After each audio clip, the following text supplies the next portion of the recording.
falar em SQL aí, levanta a mão. Ó, beleza, tem bastante. Bom, SQL, Structured Query Language, ou linguagem de consulta estruturada, é a linguagem, é o padrão para você comunicar com o seu banco de dados. A partir dessa linguagem que você vai definir o seu banco de dados. Você vai construir, criar as regras básicas. Fazendo uma analogia com a construção civil, é a planta. Você foi lá, um engenheiro falou assim, eu quero construir um móvel assim, assim, assado.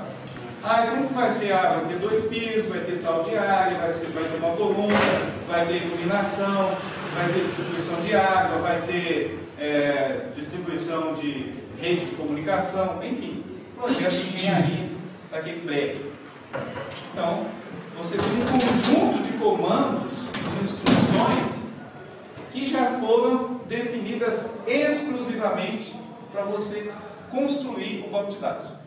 Um banco de dados, nesse momento, nada mais é do que um conjunto de regras para armazenar os dados. Mas e os dados estão onde? Não tem ainda informação lá dentro. Para você colocar a informação lá dentro, você tem outro conjunto de comandos da linguagem SQL para manipular e colocar esses dados, para apagar esses dados, movimentar esses dados lá dentro. E depois você tem também um conjunto de comandos que estão mais associados à regra de construção, que seria mais ou menos o seguinte, olha,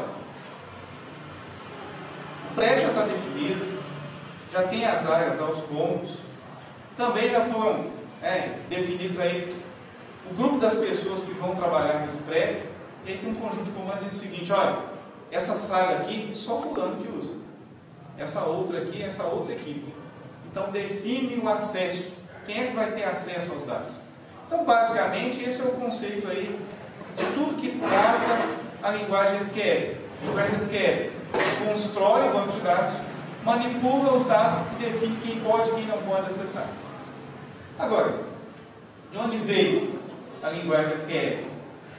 Bom, ela foi padronizada pela ISO na década de 80. Então saiu o primeiro SQL 1 em 86, SQL 2, SQL 3 em 99. Lembrando que o Firebird vai tratar essencialmente o SQL 2, o SQL antes de 92. Esse padrão SQL é o mais utilizado pelos bancos de dados, mas existem algumas definições de SQL da versão 99 em 2003 que também já estão disponíveis nas tecnologias. Então o que é a tecnologia? A tecnologia é o nome do banco de dados. O trabalho que vocês estão fazendo é de tecnologia. Cada um dos grupos vai pesquisar sobre uma tecnologia. O que essa tecnologia tem em comum? Primeiro, são tecnologias voltadas para banco relacional. Segundo, são tecnologias desenhadas, ou seja, construídas com base no padrão SQL. Então quer dizer que existem bancos de dados que também são compostos por tabelas e linhas, mas que não dão suporte a SQL. Existem? Existem. Podem ser úteis? Podem ser úteis em situações mais específicas. No geral, os bancos de dados relacionais precisam dar suporte a SQL. Bom, o que a gente vai trabalhar com SQL?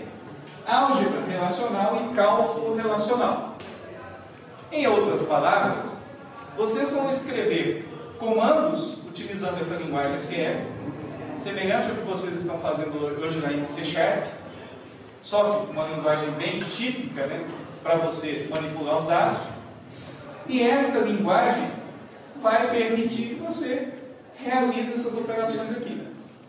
Essa é a questão de manipular linhas e colunas, relações, combinar, calcular, somar, verificar, processar dados, concatenar, juntar um dado do outro, extrair valores que dependem de um mecanismo externo. Tudo que você tem ali para manipular os dados, basicamente você vai conseguir fazer com a linguagem SQL. Aí, conforme eu disse, a gente classifica o conjunto de comandos SQL de acordo com a atividade que eu quero realizar. toda vez que eu estou definindo, que seria aquele trabalho da planta do imóvel, lá na construção civil, ou seja, eu estou definindo o que é o meu imóvel, como vai ser o meu imóvel, ainda não construí ele, eu estou falando de definição. E aí vem DDL, Data Definition Language. Quando você estiver manipulando os dados, o que é manipular? Cadastrar um cliente, excluir, movimentar, trocar os dados. Enfim, as 4 operações básicas de manipulação de dados, ou associadas a dados. Quais eram? Vocês lembram disso? Acho que eu não cheguei a cobrar na prova, né? Não. Está na apostila de vocês. O que eu faço com os dados? As 4 operações. Exatamente. É o CRUD. Eu vou fazer o quê? Incluir os dados, modificar os dados, excluir e consultar, ler esses dados.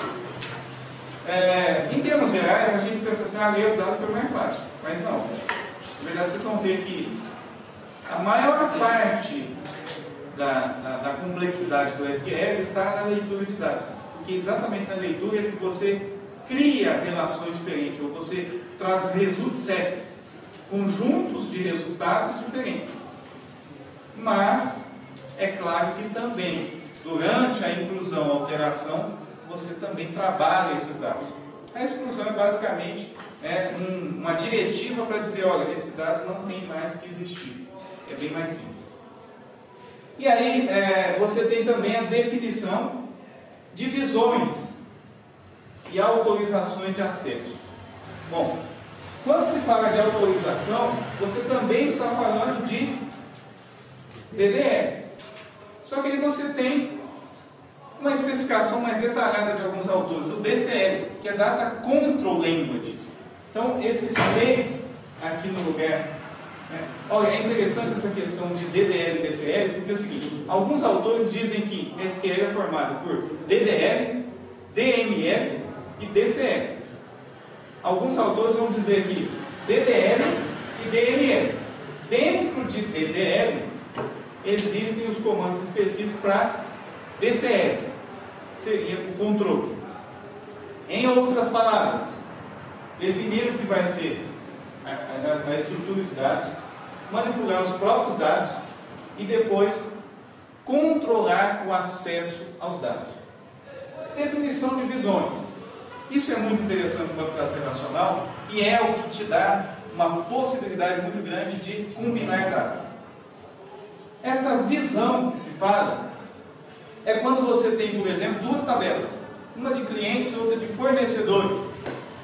Só que a menina lá da recepção precisa mandar um cartão de aniversário. Para ela não importa se é cliente ou se é fornecedor. A missão dela é mandar um cartão de aniversário.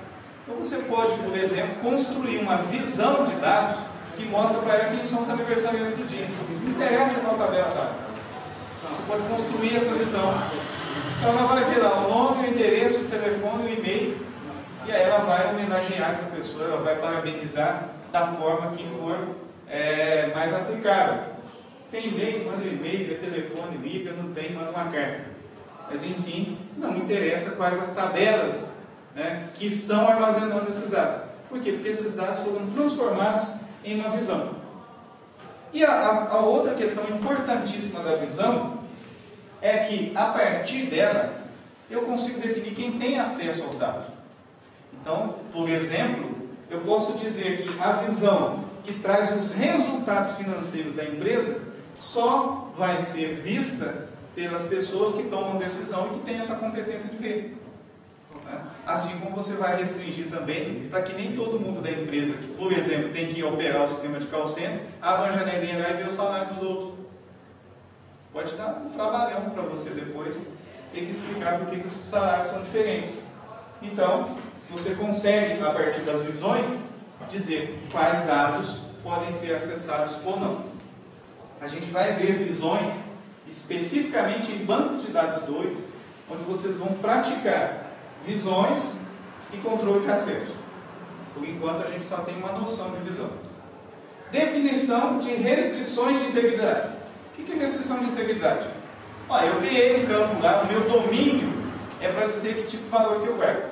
Então, eu tenho um domínio específico para guardar valores inteiros, para guardar valores flutuantes, que são os valores reais. eu tenho também para guardar texto, né, ou caracteres, eu tenho um domínio específico para guardar data, para guardar hora, para guardar data e hora, tudo junto. Eu tenho atributo específico para guardar determinado valor, como por exemplo, alguns bancos de dados já tem um padrão para você armazenar coordenada UTM, ou seja, uma referência geográfica. Já tem lá uma validação para você guardar esse valor. Então existem, por exemplo, atributos ou tipos de atributos, os chamados domínios, para você guardar objetos complexos. O que é um objeto complexo? Baixei um arquivo do YouTube, salvei no formato FLV e quero colocar ele dentro do banco de dados. Dá para colocar, não tem problema. Então você vai ter um atributo lá que tem um domínio, né, binário longo. Você consegue colocar lá dentro uma imagem, uma foto, um vídeo. Eu tenho um banco de dados do Axis, eu posso pôr ele dentro do banco de dados do MySQL? Pode. Você vai colocar um banco de dados no outro, não tem problema. Você vai utilizar um domínio específico. A questão de restrição de integridade, você basicamente vai conseguir fazer com a chave primária, que já é uma restrição que impede, por exemplo, que o valor fique nulo e que ele repita. Você também pode ter uma restrição de integridade e falar assim, ó, essa coluna aqui o valor não pode repetir. Mas ela não é a chave primária, só não pode repetir. Por que você faz isso? Você teve que criar o cadastro da matrícula. Só que aí alguém pode ir lá e cadastrar o Renan 2 vezes. Eu não quero que cadastre o Renan 2 vezes, porque um dos campos obrigatórios é o CPF. O CPF é um campo único. A pessoa vai cadastra o Renan, chega no CPF, ela preenche, grava, beleza. Primeira vez, tudo bem. Segunda vez ela chega, entra lá, põe outra matrícula para ele, digita Renan, errou o nome, por isso que não viu que estava errado. Às vezes colocou Renan com N, às vezes colocou com M. Está lá cadastrando, eu quero que o CPF é o mesmo. O campo é único. O banco de dados avisa, olha, esse CPF não está cadastrado. Bom, você impede o usuário de colocar dados repetidos. É um tipo de restrição. A outra restrição, aquela que eu falei de integridade referencial. Eu digo que uma tabela só aceita o campo que existe na outra tabela. Ótimo isso. Mas eu posso ter uma restrição um pouco mais complexa. Olha que interessante. Eu posso ter uma restrição que diz o seguinte. Você vai colocar o valor numa determinada tabela que depende do valor que está em uma outra tabela. Para fazer o cálculo, a validação. Então um exemplo legal seria o seguinte, olha, eu só posso armazenar município se esse município existir na tabela que define a região da pessoa.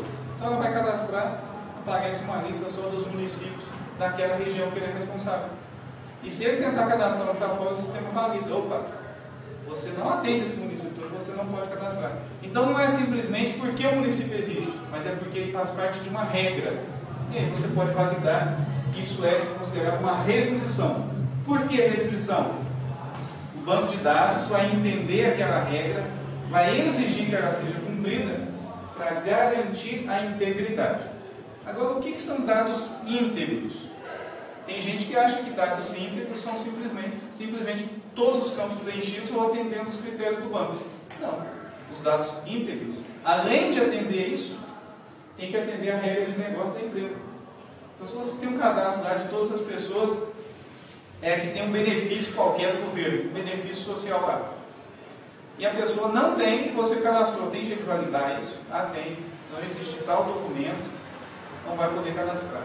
Você pode ter uma restrição, por exemplo, de integridade, que fala o seguinte: eu não vou permitir no banco de dados CPF cujo cálculo do dígito verificador seja inválido. Então, mesmo que o programador esqueça de validar o CPF, o banco de dados pode responder para ele: olha, CPF não, isso é falso, esse é inválido, o cálculo dele não está correto. Então, imaginem que essa restrição de integridade ela pode ser muito simples, no caso da chave primária, você cria a chave primária, já criou uma restrição, mas ela pode ser um pouco mais complexa. Só para se ter ideia, essa restrição de integridade pode ser um programa que você escreveu em C# ou escreveu em Java, e esse programa realiza um processamento, o resultado desse processamento é que vai validar. Você fala assim, banco de dados, Java, o que isso tem a ver? É que o banco de dados, a maioria das ferramentas, dispõe de algum recurso que aciona um processamento, o resultado desse processamento vai ser a validação. Então você pode, por exemplo, falar para ele, olha, preencha aí com o site. Aí ele preenche com o site errado, ele vai colocar www e coloca 4 Ws. Aí alguém dá enter no campo de computação, olha, esse site não existe não. O que ele faz? Ele pega aquele endereço de internet, conecta lá no site para ver se está respondendo. Ele pode de repente avisar, olha, esse site aí resolveu o nome, mas não tem conteúdo lá. Apareceu um erro na página.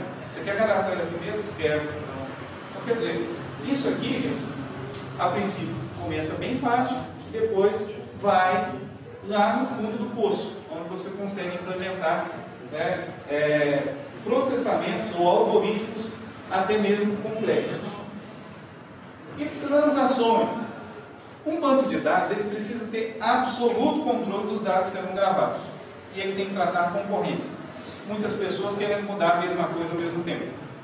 Embora isso não seja, talvez, o objetivo do usuário, mas de fato acontece o usuário tentar alterar o dado que o outro está alterando. Então a transação ela resolve uma série de questões. Quando é que vocês vão ver para valer as transações? Também em banco de dados 2, nós vamos estudar a transação. Eu vou trazer uma aplicação que eu desenvolvi exclusivamente para a gente testar a transação. Vocês vão aprender os conceitos que envolvem a transação, isolamento, travamento de registro, travamento pessimista, somente para leitura, para você ler o que os outros usuários já mudaram, para você não ler o que os usuários já mudaram, para você fazer uma transação que traz dados para relatório, mesmo que os dados estejam em constante alteração, você sempre vai ter o mesmo resultado. Enfim, todo esse conjunto de transação, nós vamos ver, praticar, vocês vão resolver exercícios em cima disso. A princípio, nós precisamos saber o que é. O que é transação? Transação nada mais é do que um conjunto de comandos SQL, ou seja, um conjunto de instruções realizados de forma atômica. Exemplo, eu tenho que inserir 3 registros, apagar 2 e modificar 1. Se qualquer uma dessas operações falhar, falham todas. Nenhuma vai ser realizada. Então o conceito de transação é você transformar um conjunto de comandos em um comando só. Ou ele acontece ou não acontece.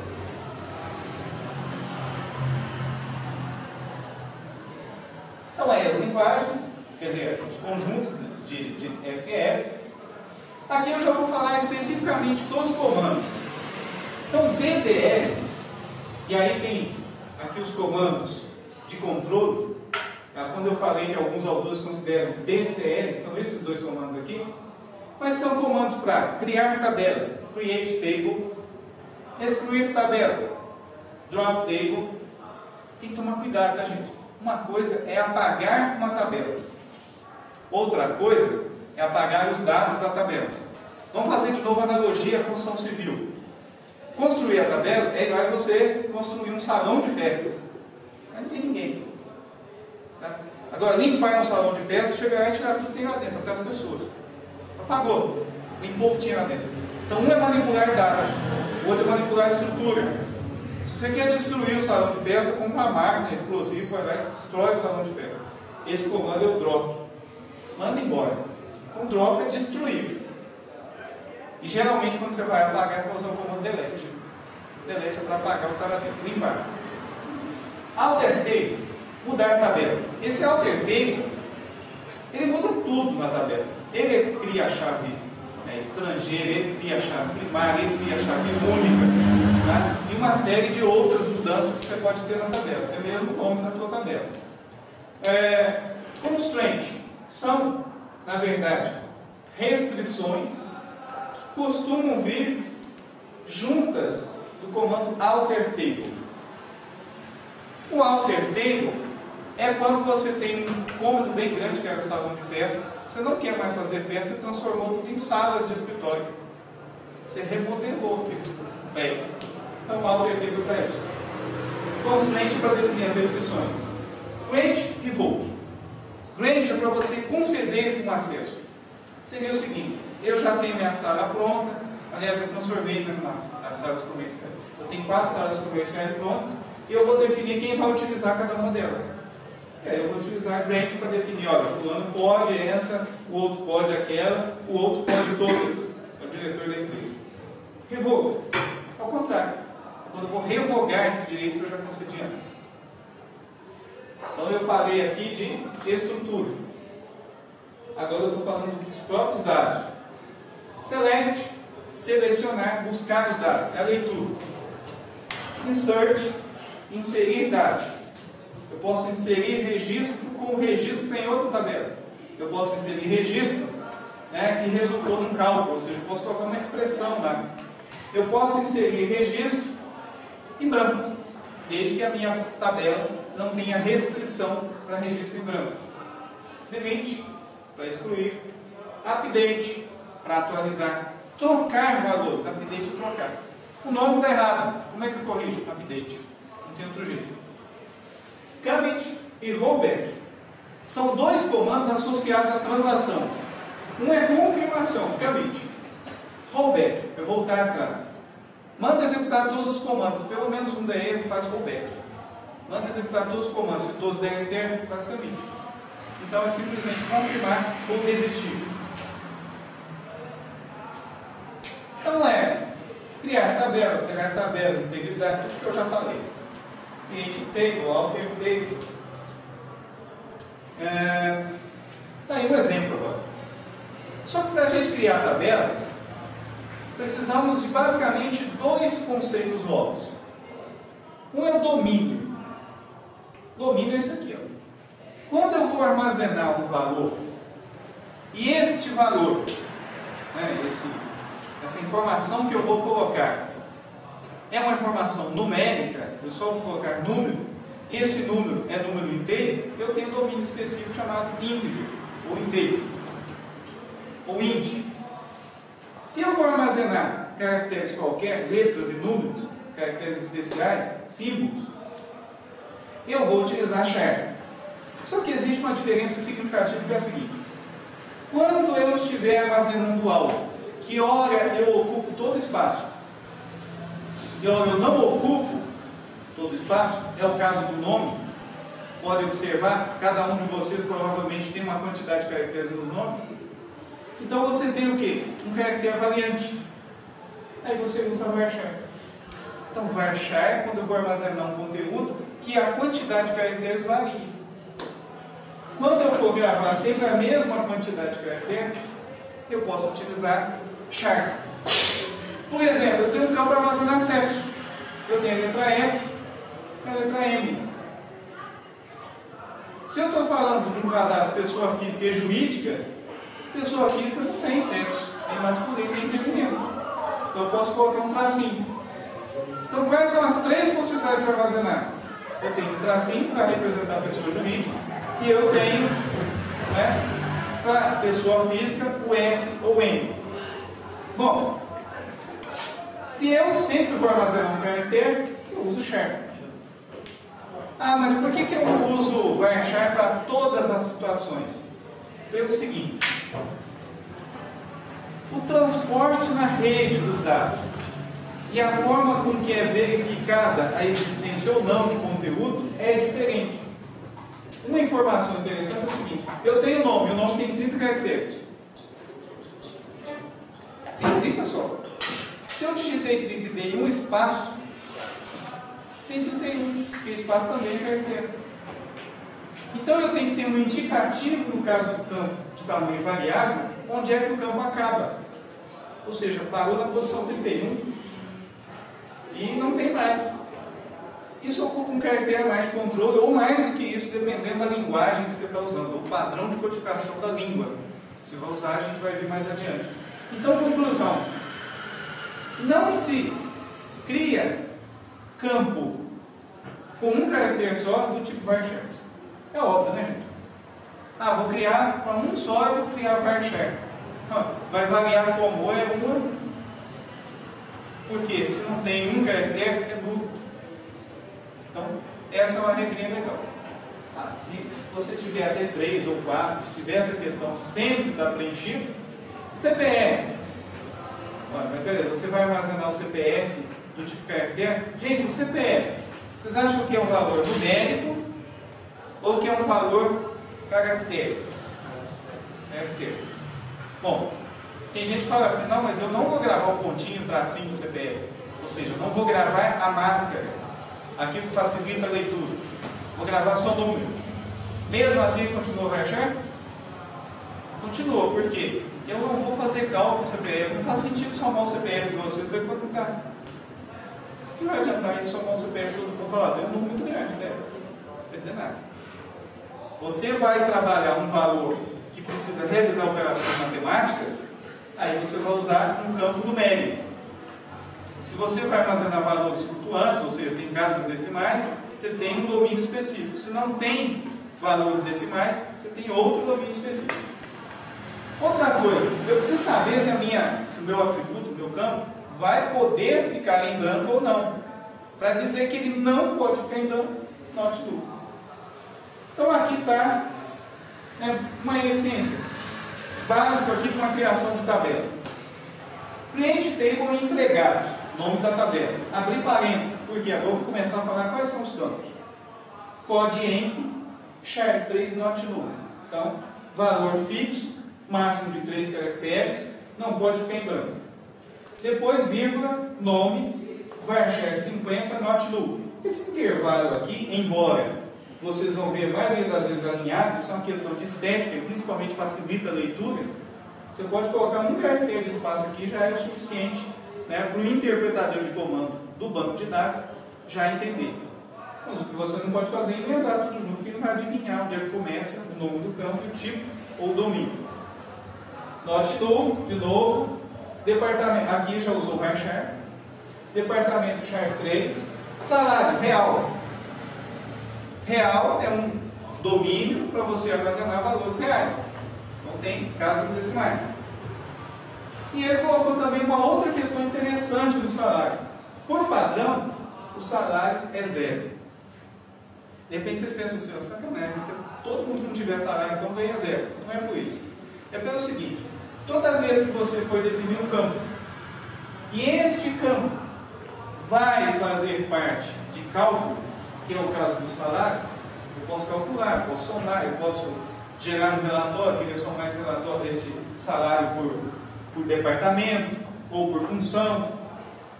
Então eu tenho a seguinte questão. Lembram que eu falei que um campo nulo, quando é envolvido com outro campo na operação, mesmo que não seja nulo, resulta em nulo? Então se você mandar somar o salário de todos os colaboradores da empresa e um só tiver nulo, dá nulo. Aí o cara do departamento lá do financeiro, né, que vai realizar o pagamento, tesouraria, olha, esse mês não vai pagar ninguém. Zero salário para pagar. Aí você vai ver, não é zero, é nulo. Somou errado.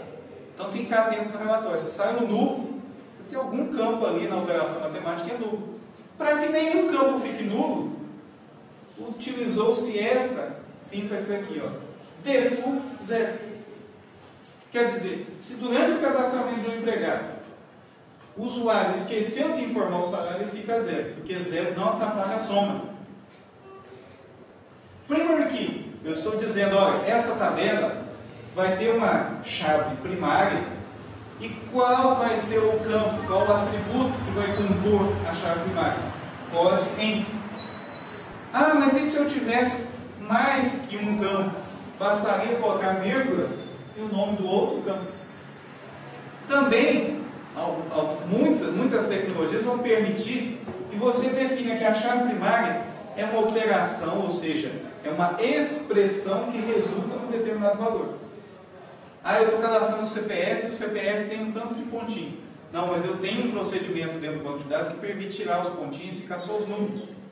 E eu vou usar só os números como chave primária. Então, não todas as linguagens, nem todas as tecnologias vão permitir vocês fazerem isso. Mas é possível por quê? Porque a chave primária ela pode ser resultado de uma expressão, não tão somente um atributo. Lembrando que isso não é regra geral. Alguns vão permitir, outros não. Foreign key. Foreign key é para dizer o quê?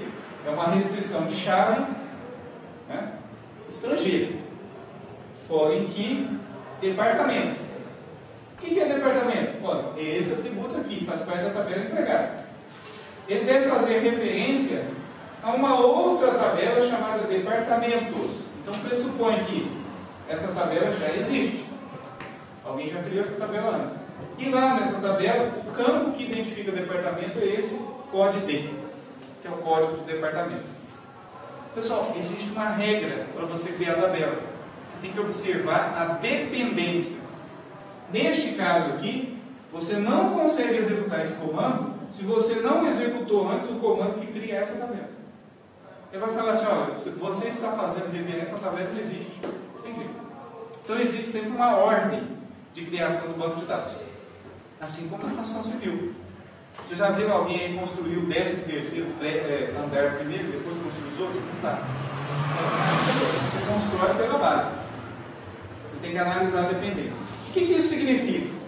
Significa que você pode sequencializar todas as instruções SQL que criam o banco de dados inteiro. Quando a gente fala que há uma sequência de comandos, a gente pode denominar como script. Então, o script de criação do banco de dados é o quê? Olha, é o conjunto de comandos que você executa em sequência. Tem gente que fala que é de uma vez só, mentira, em sequência, um após o outro. E aí, no final, você vai ter o banco de dados todinho pronto. O que acontece quando você vai instalar uma aplicação para a web, e aí você baixa aqui pacote de instalação, coloca lá os arquivos PHP, os arquivos C#, qualquer coisa que você está instalando, e depois você roda lá um comando ou tenta acessar a aplicação pela primeira vez. Ele te pede, olha, qual que é o servidor de banco de dados? Qual que é o usuário e senha? Aí você fala e ele executa uma série de comandos desse aqui que cria um banco de dados vazio. Sim, é porque o banco de dados está vazio. Existem comandos que podem popular o banco. Ou seja, eu também posso criar um script dos comandos DML, os comandos de manipulação. Então aqui, integridade referencial é um exemplo bem legal. Departamentos. Eu estou falando aqui dos dois atributos. Esse atributo é o atributo identificador. E existe um departamento de 10 marketing. Existe uma tabela de empregados. Essa tabela de empregados tem o código da empresa, ou de empregado, o nome, o departamento e o salário dele. Observe o departamento D10. Ele é o departamento do João, da Mari e do Carlos.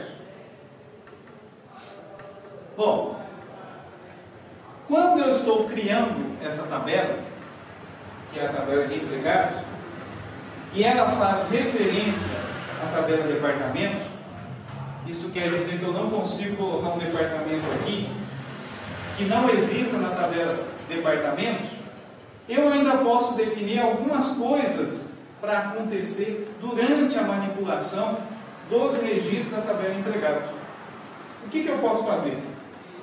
Além de criar a integridade, eu posso dizer, ó, on delete, set null, on update, cascade.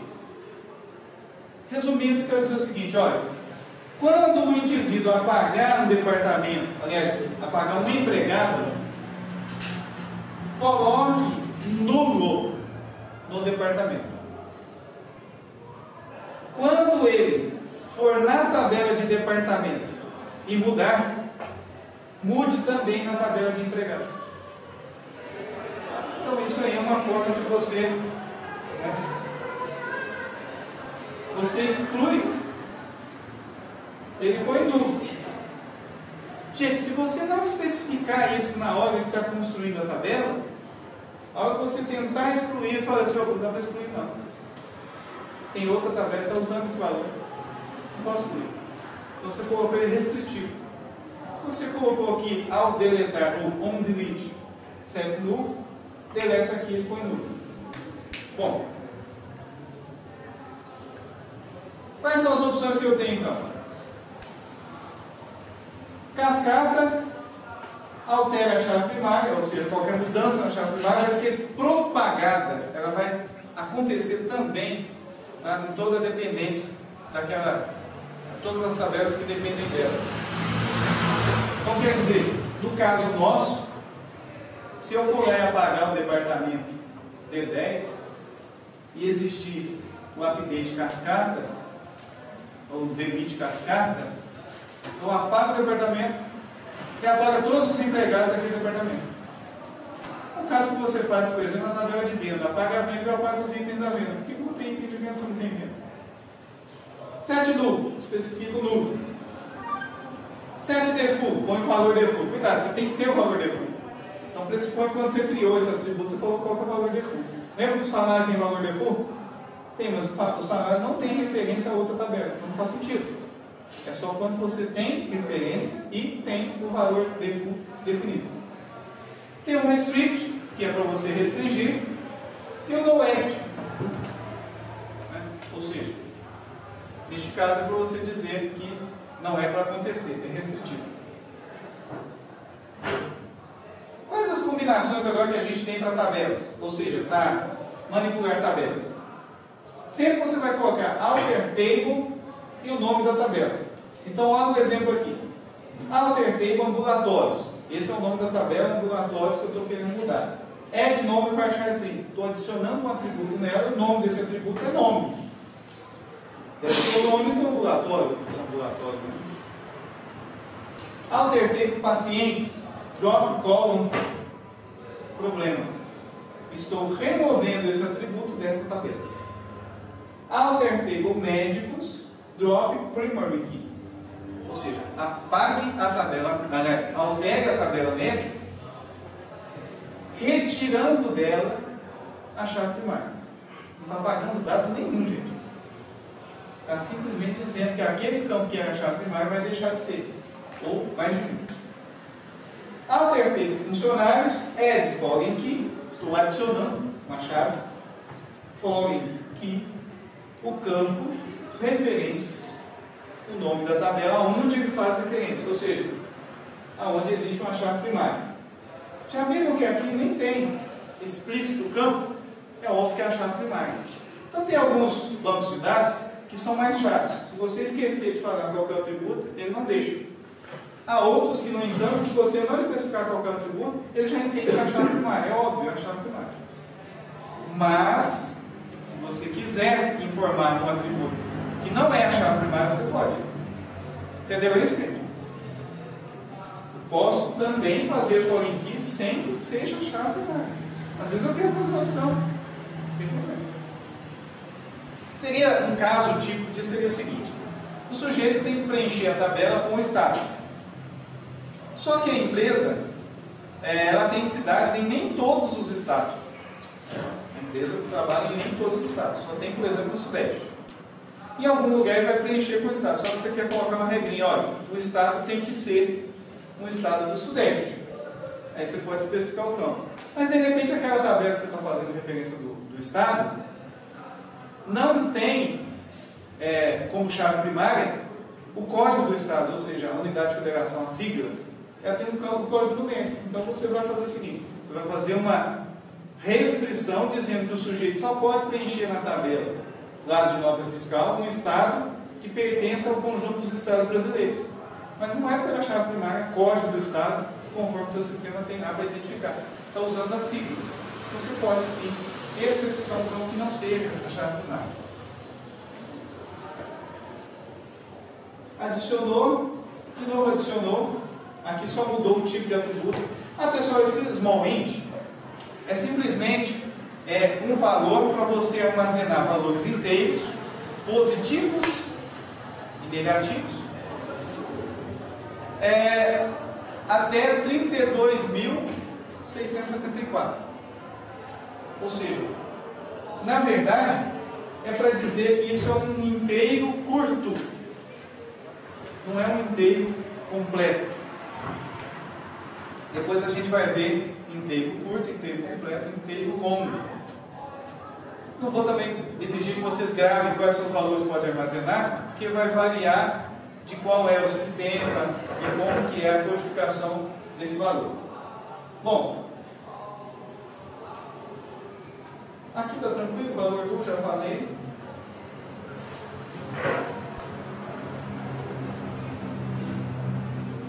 Ambulatório, número, beleza, está aí no exercício.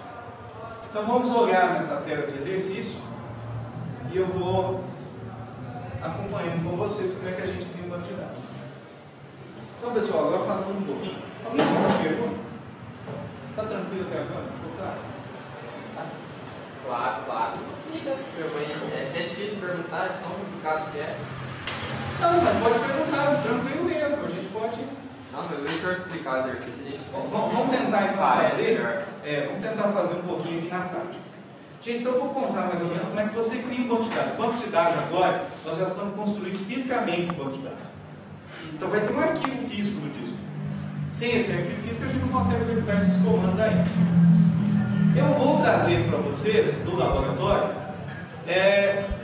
um roteiro, um passo a passo, na primeira experiência, se vocês não estão acostumados com os comandos. Outra coisa é a seguinte, é muito comum a gente já ter uma vontade muito grande de ir direto para a ferramenta cheia de recursos. Aquela ferramenta que você compra e ela te ajuda, te auxilia. A ferramenta aqui, uma ferramenta de design de banco, a ferramenta que faz engenharia reversa, ótimo. Sempre você vai ter no ambiente produtivo uma ferramenta dessa. Mas, esse sempre aí não é regra geral. O dia que você acessa o computador remotamente, aí você tem que usar lá, a gente vai ver depois em risco como é que faz lá, um SSH, você abre uma tela remota para acessar o servidor, e aí você tem que criar um campo. Então, isso acontece? Acontece. Ontem eu estava no mestrado, abri lá, na hora da aula, meu e-mail. Não é que estava um e-mail do gerente de produção? Por favor, execute esse comando abaixo. Ele não sabe que comando é esse. Na verdade, o comando ele recebeu da empresa, que tem o software, o ERP funcionando lá da empresa, e ele recebeu esse e-mail dizendo que você vai ter que criar esse campo aí, porque mudou a versão do software. E teve um problema lá na rotina de atualização e ela não criou essa estrutura do banco. Então ele mandou um comando lá. Eu estava remoto, dentro de uma rede que tem firewall, proxy. O que eu tinha que fazer? Aí eu vi que ele estava com aquele comando, eu até poderia ter deixado para outro dia, eu poderia ter mandado antes, ver se a amiga não estaria lá. Mas ele mandou pedindo com cuidado, olha, você cria um campo para a gente, porque o sujeito veio aqui na empresa hoje para treinar o pessoal, e por causa desse campo aí não tem jeito. O que eu tive que fazer? Abri uma tela, lá no Linux, remota, lá não tinha ferramenta, nem se eu quisesse. Eu estava conectando com o smartphone. Por que eu estou contando isso para vocês? Para vocês perceberem que, na prática, não vão ter as melhores ferramentas, aquelas que você vai clicando, né, os famosos wizards. O que você quer fazer agora? Você quer criar uma tabela? Você quer verificar se existem dados para importar? Isso aí é só para agradar vocês. Isso aí é igual, por exemplo, a amostra grátis de medicamento. A hora que a doença pega provável, você tem que comprar. Então, quer dizer, é a mesma coisa. O wizard te ajuda no cenário perfeito. A hora que você está lá para criar um campo excepcional, você tem que saber como construir. Isso quer dizer para você o seguinte: esses comandinhos aí para criar tabela, existem ferramentas que montam isso para vocês. Só que a hora que você vai analisar o script, você vai verificar se a estrutura do banco de dados está correta, a ferramentinha não faz isso. É aí que entra a diferença. As ferramentas de automação, elas automatizam as rotinas corriqueiras. As pessoas que ganham mais das ferramentas, elas fazem aquilo que não é corriqueiro, que exige raciocínio, percepção, análise. Então vocês precisam sim saber executar esses comandos. Também não vou exigir de vocês na prova uma bobagem de vocês me responderem. Eu vou ali no foreign key, bem aqui, ó. Imagina que eu venho aqui, escrevo foreign key, troco o G com N. Aí você tem que marcar a cópia certa. Não vou fazer de jeito nenhum com vocês, não é o objetivo. Eu não quero descobrir o que vocês não sabem, eu quero descobrir o que vocês sabem. Então, quer dizer, é preciso sim saber executar esses comandos, porque vocês vão ter demanda. Não é porque o professor de banco de dados está querendo que vocês aprendam essas bobagens aí, não. Mas, a princípio, eu não vou ficar pegando o pé de vocês quanto à sintaxe. Como é que eu escrevo esse comando? Só tem um jeito de você entrar ali, dar um create table, alter table, criar foreign key, primary key, criar ins, insert, update, select, join, if, aquela coiseira toda. Praticando. O que eu quero que vocês entendam, a essência do entendimento ali, é o que esse comando faz e por que você está executando ele. É mais ou menos nesse ritmo aí, vocês vão ficarem de repente impressionados, porque realmente a sintaxe de banco de dados não é muito comum ao que vocês estão vendo em outras disciplinas. Então eu vou criar o banco de dados. Para criar o banco de dados, eu vou mudar aqui a tela para colocar simultâneo. Então estou duplicando a tela. Vou também fechar essa apresentação, vou deixar naquela tela que tem os campos que nós vamos criar, então eles ali.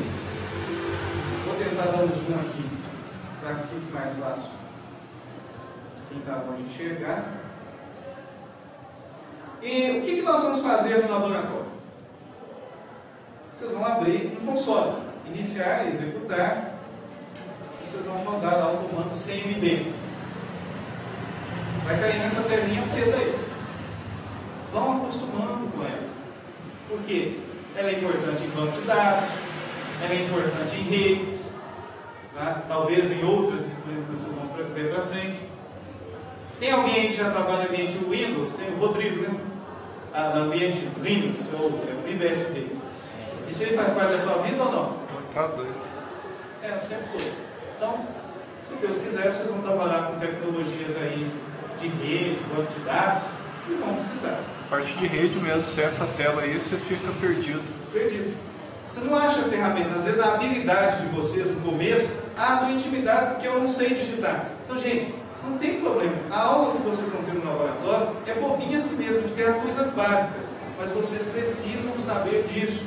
Né? Vocês vão precisar disso no dia a dia. Não quero que vocês fiquem surpresos se amanhã lá no ambiente de trabalho de vocês aparecer uma telinha dessa que você fala, ué, essa eu não sabia que existia não. Vocês precisam saber. Mas, basicamente, vocês vão aqui movimentar. Então, existe uma mudançazinha em relação ao Windows e DOS, que é a barrinha. A barrinha é a seguinte: quando eu quero mudar uma pasta lá no Windows, suponhamos que a minha pasta fosse a minha pasta dados, eu ia fazer isso aqui, ó, cd/dados. Mas quando eu estou no Windows, é assim, cd/dados.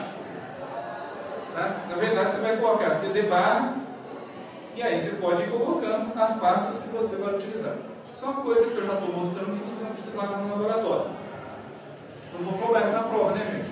Não é que entra na pastinha. A aula não é de DOS. Isso é fácil, né? É, mas em geral é isso. E aí o que acontece? Eu vou entrar na pastinha onde o meu Firebird está instalado. O que é o Firebird mesmo? É a ferramenta, a tecnologia que vocês vão utilizar, né, para praticar. E também vão poder praticar em outras. Até porque nessa fase do trabalho vocês estão pesquisando o que a tecnologia tem, e mais um trabalho que vocês vão fazer lá em Banco de Dados 2, vocês vão construir todo o conjunto de conhecimento que a gente vai tratar nesse banco de dados que vocês estão fazendo. Mas não vai ser no mesmo não, vou trocar de novo. Que é para vocês, digamos assim, terem a oportunidade de conhecer outras ferramentas. Bom, então, o Firebird é um banco de dados que roda no ambiente Windows, que roda no ambiente Linux. E também em outras plataformas. Em essência, Windows e Linux. Um servidor de banco de dados, na verdade é um programa que está rodando na memória. E aí quando você quer ver se esse programa está rodando mesmo no Windows, você pode digitar aqui, ó, service ou serviços, no caso do Windows 7. No caso do Windows XP, quando você vai digitar, você não tem essa busca legal, você vai no painel de controle, ferramentas administrativas, aí tem lá, serviços. E vai aparecer uma telinha parecida com essa, que tem a lista dos programas que estão rodando. Eu já falei para vocês a diferença entre um serviço e um programa, uma aplicação? Não? É basicamente o seguinte: os programas ou aplicações são aquelas que têm interface. Bloco de notas tem uma interface. Você tem que digitar, você digita e o comportamento você já vê na hora na tela. Bom, esses programas são feitos para que alguém interaja com eles. É interface, alguém tem que interagir, tem que ir lá, usar os comandos deles. É interativo. Tem programas que não precisam disso. Eles vão receber comandos de outro computador, conexão com outro sistema, e eles vão reportar possíveis erros em um arquivo que a gente chama de arquivo de log. Ou que já tem um serviço especial para tratar essas mensagens de erro, que é o próprio sistema operacional que trata o syslog, que é o registro de todos os erros que acontecem dentro do computador. Então, quando se fala que um programa roda como aplicação, É porque ou você vai ter uma tela, no mínimo você vai ter um ícone. Então aqui embaixo você tem alguns ícones ou botões que aparecem do lado direito, que a gente também chama de Sys-Tray, né, ou barra de tarefas. Então são os programas que estão rodando. Eles têm interface ou não tem? Lógico que tem. Você clica ali naquele ícone e aparece alguma coisa para você fazer com ele. Né? Ah, eu posso criar um programa lá em C# que fica aqui nesse cantinho? Lógico que pode. Eu posso também criar lá no C# um programa que fique aqui nessa área de serviço? Também pode. Não sei se vai dar tempo do professor de C# mostrar isso para vocês, mas tem jeito. Isso na verdade está associado à funcionalidade do sistema operacional no qual vocês estão desenvolvendo. E aí, quando você tem uma aplicação que roda como serviço, ela não tem interface. Por isso que o sistema operacional tem uma tela exclusiva para você ter acesso a esses programas. Então, o Firebird roda como aplicação e também roda como serviço. Qual que é a característica ou qual que é a vantagem de rodar uma aplicação como serviço? Bom, o editor de texto não faz sentido ser um serviço. Primeiro porque tem interface. Se o editor de texto não tem interface, como é que você digita? Tem que ler o texto, tem jeito. Então, quer dizer, se os programas precisam de interface, né, eles geralmente rodam como aplicação. Você tem uma tela. Se essa tela não é uma tela que precisa de muito espaço, você pode até ter um menuzinho aqui em cima, que é, por exemplo, alguns programas que você tem aqui, ó, que aparece essa janelinha aqui, que é um botão, um menu pop-up. Esse que você clica com o botão direito, aparecem as opções. Há outros programas que nem tem menuzinho, mas ele responde a uma tecla de atalho que você usa. Você pressiona a tecla e ele responde aquela tecla. Mas você não tem ali uma interface. Mas de certa forma existe uma interface de comando, você consegue interagir com ele. Os programas que rodam como serviço, não tem isso. Só tem um jeito de você interagir com ele, utilizando a ferramenta que gerencia o serviço, é essa que eu abri agora. Por que eu estou falando isso? Porque vocês vão abrir o painel de controle, ferramentas administrativas de serviço, e vão ver se existe um cara chamado Firebird rodando. Se existir, e aí, por exemplo, eu tenho o Firebird funcionando aqui. No meu caso, eu tenho 3 versões do Firebird rodando. E na verdade até tem 4, mas a outra eu não estou rodando como serviço. Então eu tenho o Firebird 1.5, 2.1, 2.5. Aí é louco. Estou usando 3 Firebird, não é não. É porque eu preciso rodar programas que foram construídos para versões diferentes do banco de dados. E eu tenho que fazer que os programas funcionem ao mesmo tempo. Então, exemplo, eu construí um programa há muito tempo usando o Firebird 1.5. O programa foi entregue, atendeu os requisitos e está rodando lá. E já fazem 6 anos. Não precisou mudar nada no programa. Não precisou colocar nenhuma funcionalidade que saiu no Firebird 2.1. Então eu rodo no Firebird 1.5 ainda.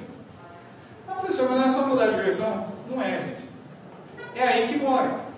Né? Aí que mora a oportunidade e ao mesmo tempo o desespero. Porque se você tiver tempo, você faz e ganha dinheiro. Se você não tiver tempo, alguém xinga. Porque você tinha que fazer e não fez. Você sempre tem evolução nas ferramentas. O banco de dados não é diferente. Ah, eu fiz para funcionar no Microsoft SQL Server 6.5. Ótimo, beleza. Será que funciona no Firebird ou no SQL Server 2000? Funciona no 2005? Você tem que verificar. Esse processo de verificar se funciona é chamado de, alguém sabe? Homologação. Então, quando você baixa um programa e fala assim, ó, está homologado para o Firebird 2.1, aí você fala, não, eu vou para o 2.5. Pronto. Primeiro, você tirou a responsabilidade do desenvolvedor. Se der problema, fala assim, qual Firebird está rodando? 2.5. Bem feito, eu falei que é 2.1. Acontece isso também com o banco de dados Oracle. O Oracle tem o sistema operacional que está homologado. Então, é homologado para Windows, para Red Hat e para SUSE. Ah, mas você quer rodar no Debian. Tudo bem. Baixou, instalou, funcionou? Beleza, rodou. Não sei se roda no FreeBSD. Se quer rodar no FreeBSD, rodou no FreeBSD. Só que deu um problema. Apareceu uma mensagem lá que não conseguiu acessar um recurso do sistema. Você entra no suporte da hora, mesmo que você esteja pagando por ele, você paga pelo suporte. A primeira coisa que tem o suporte fala: qual sistema operacional você está rodando? Ah, no FreeBSD. Ó, sinto muito, senhor, mas esse serviço de suporte não cobre suporte a sistema profissional que não estão colocados. Após fazer a instalação do sistema colocado, você pode entrar em contato com ele. Esse conceito, que é utilizado pelas empresas para garantir suporte, você também tem que ter preocupação, você tem que saber qual banco de dados está rodando. Aí tem uma questão interessante. Um banco de dados é um programa rodando, neste caso aqui, rodando como serviço. Rodando como serviço, eu tenho que saber se ele está funcionando. Você tem que entrar no painel de controle e olhar.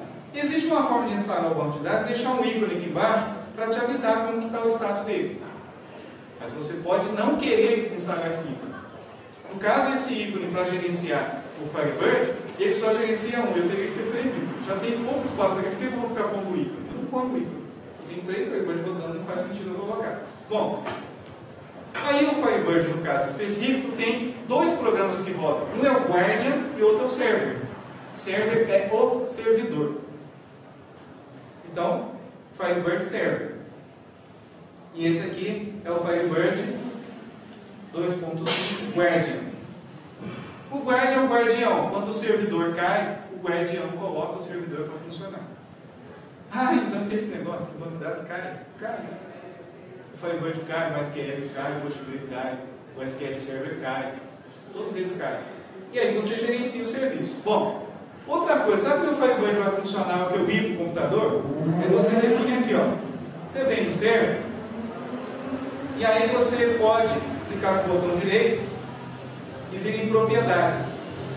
Nas propriedades você pode definir, olha, você vai rodar automaticamente, então aqui está automático. Quer dizer que eu ligo o computador e funciona.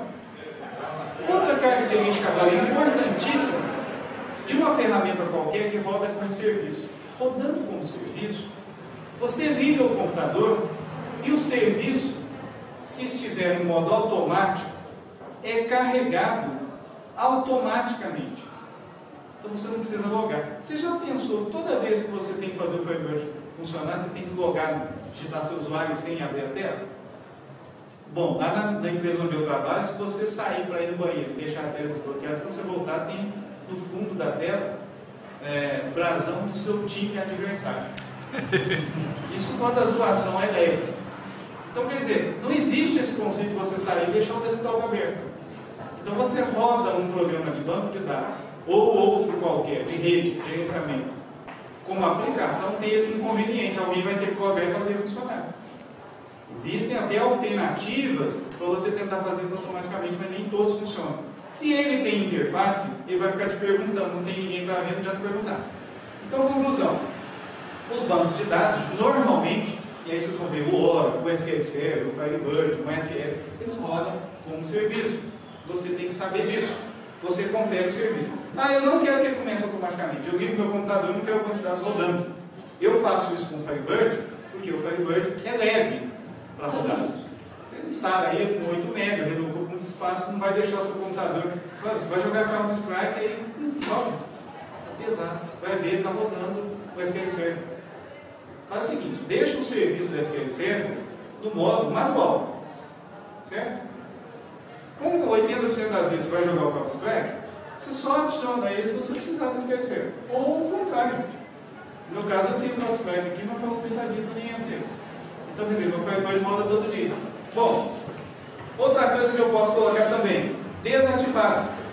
Olha, eu não preciso desse banco de dados agora. Desativa. Tá? Deixa eu ver como desativar. Ainda outras coisas aqui, como por exemplo, definir qual usuário que vai rodar. Há outras também de recuperação e dependência. Nós não vamos ver agora. Por que eu mostrei isso hoje? Porque quando vocês chegarem no laboratório da FACER e tentar criar o banco de dados e aparecer uma mensagem que o banco de dados não está instalado, o que vocês fazem? Está lá no painel de controle, ver se o serviço está rodando, e aí vocês vão saber. Então, aqui você tem esse conceito, ó, serviço rodando. Se eu quiser pagar, só clicar nesse botãozinho aqui que eu pago o serviço. Bom, já aprenderam que o banco de dados Firebird roda como serviço também. Se for como aplicação, vai ter um ícone no display ali, só clicar com o botão direito, aparece uma janelinha e te mostra Firebird rodando. Outra coisa aqui.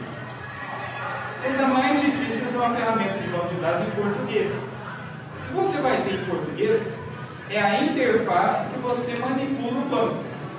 Agora, o serviço, a mensagem é em português. E aí, o que nós vamos fazer? eu preciso que você sofra um pouquinho. Tenta criar, erra o nome do usuário para aparecer a mensagem. Tá? Usuário e senha não definido, pergunta ao administrador. Só vai aparecer em inglês. Eu preciso que vocês convivam com isso, senão você chega no dia lá no trabalho de vocês, deixa eu conectar no banco aí, você está toda, quem estava no banco, eu estou bom nisso, digita o comandinho errado. Ué, essa mensagem eu nunca tinha visto. Então vocês precisam sim praticar essa sequência no laboratório para ganhar intimidade, principalmente com as mensagens de erro. O mundo perfeito é aquele que não tiver mensagem de erro.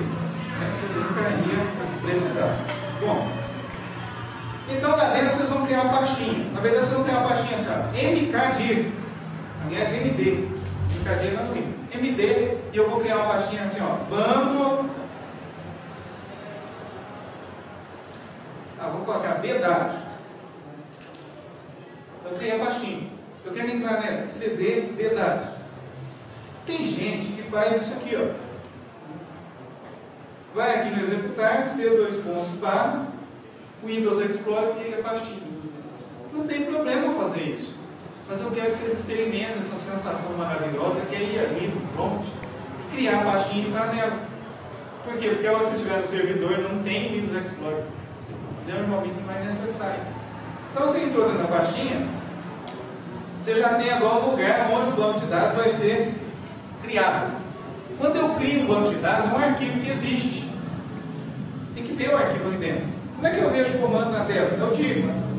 O DIR vai mostrar o nome do arquivo, o tamanho dele, em bytes, etc. Bom, agora tem uma coisa. Como é que eu executo o comando que eu conecto no banco de dados? CD barra, eu volto na raiz. Se eu der um dia aqui, aparece todas as pastinhas que eu tenho. Aí uma dica interessante que eu queria mostrar isso hoje.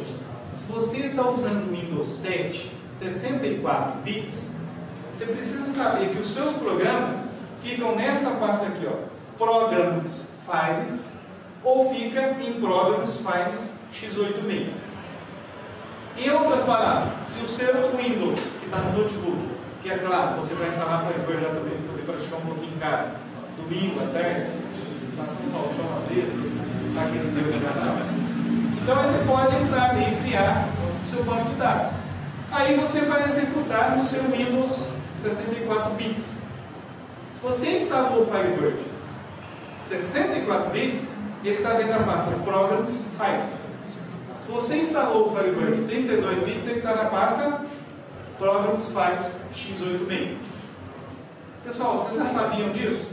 Todo mundo? Essa questão do 64? Beleza. Então, qual Firebird que eu vou usar aqui? Para falar a verdade, eu não sei se o meu Firebird que está rodando aqui, o 2.5 que eu estou querendo utilizar, se ele está rodando em 64 bits ou 32 bits. Eu acho que é 32 bits. Pessoal, qual foi o comando que o senhor usou para voltar na pasta anterior aí? Ah, tá. Eu estou dentro da pasta CD, B, dados. Eu quero voltar na pasta anterior, CD ponto, independente qual seja ela. Mas se eu estava em B dados e eu quero voltar especificamente para outra pasta, por exemplo, a pasta tempo, CD barra tempo. Aí eu vou direto para a pasta tempo. Tá? Essas coisinhas aí, é bom vocês praticarem. CD barra, B dados. A única coisa que muda lá no Windows é que a barra é a outra. Tá? E aí eu estou dentro da pastinha. Bom, eu vou voltar na raiz. A mania do LS aí é o comando que limpa a tela do Windows. Não se preocupem com essas bobagens minhas não. Bom, Program Files. Eu estou entrando na... Eu estou só mostrando como é que vocês vão lá no laboratório para você ver. Entrei em Programs Files. Vocês viram como é que eu digitei Programs Files rápido? Na verdade eu fiz o seguinte, o segredinho foi esse. CD...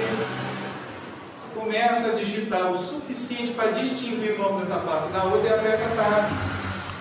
O programa preenche para você. Não precisa ficar sofrendo. Aí você dá Enter. Programs Files. Eu tenho um monte de programas. Então é isso o programa. Sabe que tem Firebird?